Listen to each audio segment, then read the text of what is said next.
At nagbabalik pa rin po ang ating programa, GSP, Gabay sa atong paglalakbay and Catholic Faith Formation Online. Ang ating reflection po sa oras na ito ay may title na You Will Be My Witnesses and Apostolic Succession, or in relation to Apostolic Succession. Brothers and sisters, today is the last Sunday before we end our Easter season, or the day of Pentecost, the Ascension Sunday. And in our readings today, we heard how Jesus instructed his apostles before the Holy Spirit comes. In the same manner, we also heard how Jesus gave them authority and special mission the moment they will receive the promise of the Father as they continue to live and share the good news about Jesus. And it is the Holy Spirit, the divine advocate. It is to be his witnesses and to make disciples of all nations through baptism and teaching the people. It is the great commissioning and the teaching authority of the disciples. Mga kapatid at kaibigan, dalawang bagay lang po ang ating tatalakayin sa oras na ito: ang pagiging mga saksi ni Kristo at ang kapangyarihang ibinigay sa simbahan upang ibahagi at ipangaral ang kadakilaan ni Jesus sa lahat ng bansa sa pamamagitan ng pagbibinyag at katekismo. Mahalaga na naiintindihan natin ang mga bagay na ito at klaro ito para sa atin bilang isang bininyagang Kristiyano Katoliko. Una, Christ's witnesses o pagiging saksi ni Kristo. Mga kapatid, saksi ni Kristo hindi mga saksi ni Jehovah na makikita natin sa mga daan o sa mga nagbahay-bahay. The moment we receive the sacrament of baptism, we receive the threefold task of Jesus: the King, Prophet, and Priests. The gift of Jesus to his disciples, the teaching authority, and to be his witnesses, did not remain in the apostles only, or to the Pope only, or to the bishops only, or to the priests and religious only, but by virtue of our baptism and the unbroken line of apostolic succession, we also partake this mission to share the good news of our salvation and to be the witnesses of Christ. To be a king means to serve God and the people. To be a priest means to pray and worship God alone. And finally, to be a prophet means to proclaim the word of God in our words and actions. This is how our witnessing of faith must be: to serve with purity of hearts for the common good in public or private services, to pray in public and private for our spiritual and physical strength, to engage in spiritual exercises and activities for our personal spiritual development and salvation, to preach the Word of God with love and care so that others may have eternal life also in heaven one day. Amen? Amen. Kaya bilang mga bininyagang Kristiyano Katoliko, paano ba natin naipapamalas at naipapakita sa mundo na tayo ay alagad ng Diyos o mga saksi ni Kristo? Ang ating pagiging Kristiyano, nakikita ba sa ating araw-araw na gawain? Naririnig ba ang mga salita ng Diyos sa ating mga bibig? O puro mga chismis na lamang ang lumalabas dito? Pangalawa, the teaching authority of the Church. Ito ay kilala rin po sa tawag na apostolic succession. Ibig sabihin po ay hindi lang tayo nagtuturo kung ano-ano, kundi ang lahat ay nakabase sa itinuturo lamang ng mga apostoles na mula din mismo kay Jesus sa pamamagitan ng kapangyarihan ng banal na Espiritu Santo na ibinigay niya noong Pentecostes at bago siya umakyat pabalik sa langit. Friends, kung napapansin po ninyo, maraming mga iba't ibang relihiyon ang tumutuligsa sa mga aral o doktrina ng ating simbahang Katoliko. Isa na riyan ang grupong Iglesia ni Cristo ni Felix Manalo na walang ibang salita kundi puro pagmumura na lamang mula sa kanilang mga bibig ng kanilang mga ministro hanggang sa mga miyembro nito panahon sa kanilang pagsamba at pamamahayag. Lahat ay laban sa Katoliko.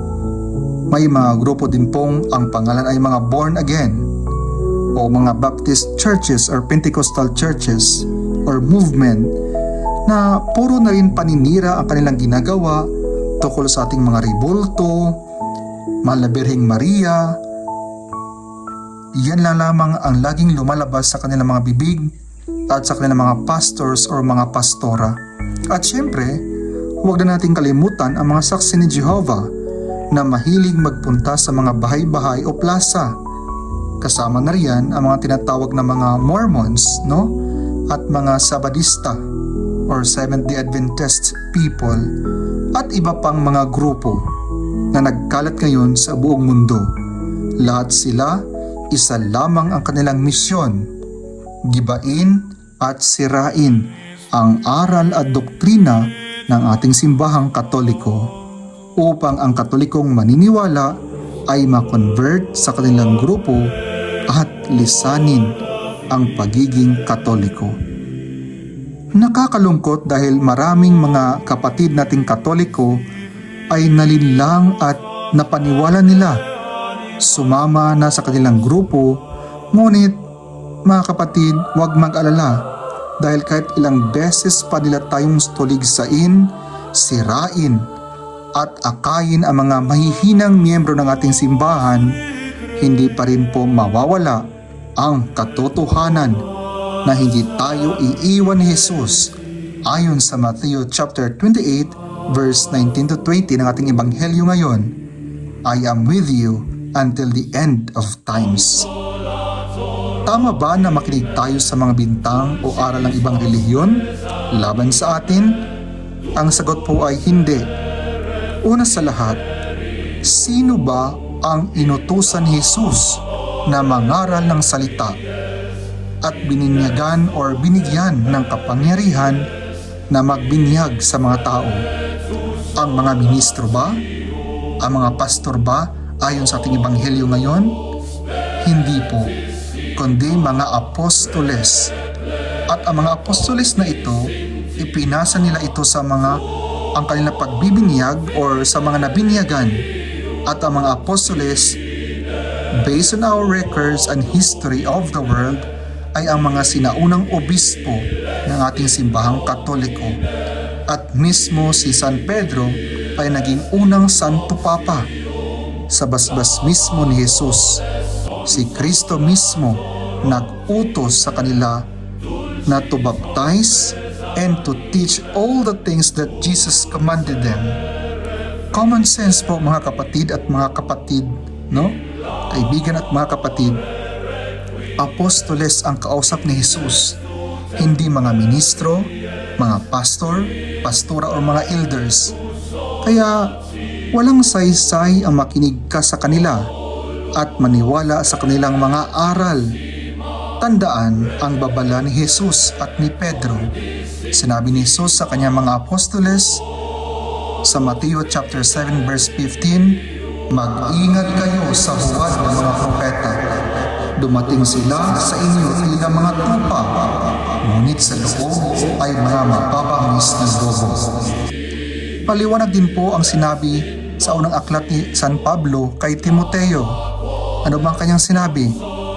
Maliwanag ang sinabi ng Espiritu Santo na sa mga huling araw ay tatalikuran ng ilan ang mga pananampalataya. Susunod sila sa mga mapanlinlang na espiritu at sa mga katuruan ng mga demonyo. Kaya mga kapatid, 1 Timothy chapter 4 verse 1, si Pablo ay sinabihan si Timoteo na alagad niya na sabihan ng mga tao na mapagmatsyag at maliwanag na sa huling araw may mga miyembro sa ating grupo na tatalikod sa pananampalataya at susunod sa mga maling utos at katuruan na mula sa demonyo. Kaya mga kapatid, sa pangalawang sulat ni Pedro sa Biblia, chapter 2 verse 1 to 3, hayag na hayag ang katuparan sa umalis sa Katoliko at nakikinig sa mga huwad ng mga propeta o guro o mga preacher of the Bible with their wrong interpretations. Noong una, may mga huwad na propetang lumitaw sa Israel.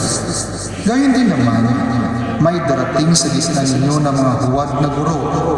Lihim silang magtuturo ng mga maling aral na ang dulot ay kapahamakan. Pati ang Panginoong tumubos sa kanila ay itatakwil sa kanilang kasakiman. Lilinlangin nila kayo sa pamamagitan ng kanilang mga aral na katang-isip lamang. Tingnan niyo mga kapatid, napakalinaw ang sinabi ng ating unang Santo Papa para sa atin ngayon o para sa lahat na naniniwala kay Jesus noong unang panahon hanggang sa ngayon.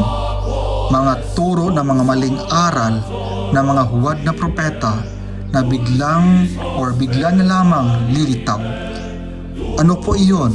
Una, ito yung mga example. Jesus is not God. We must be born again. Hindi daw totoo na may impyerno. Si Jesus daw ay isang anghel. Ang kanilang pinuno daw o founder, ang huling sugo o huling propeta, ngunit malinaw na sinabi na ng Biblia na wala nang iba na darating pa maliban kay Jesus ang huling propeta at ang kanyang sinugo na si Juan. Ang the rest or ang iba ay mga huwad.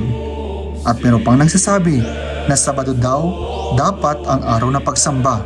Pero nakalimutan nila na ang araw na iyan ay angkop lamang sa mga Jewish people, hindi para sa mga Kristiyano. Kaya mga kapatid, kung ano-ano pa ang mga turo na sabi ni Pedro ay kapahamakan lamang ang dulot nito. Kaya mapanuri at mapagmatiyag. Huwag magpadala sa tukso ng ibang relihiyon laban sa Iglesia Katolika. Ang simbahang Katolika lamang ang may sagradong kakayahan o authority to preach and to share this message as commanded by Jesus Himself. And bilang mga nabinyagan na sa simbahang ito or bilang mga nabinyagan sa simbahang ito at sa pangalan ng Banal na Santatlo, meron din po tayong misyon na ibahagi ito at depensahan ng walang takot dahil sumasa atin lagi ang Diyos. Sino ba ang nagtayo ng simbahan nila? Sino ba ang kanilang founder? Si Kristo ba mismo o one of the apostles ba? Mga kapatid, natin pong suriin ang mga kasagutan sa mga question na ito sa ating pagbabalik.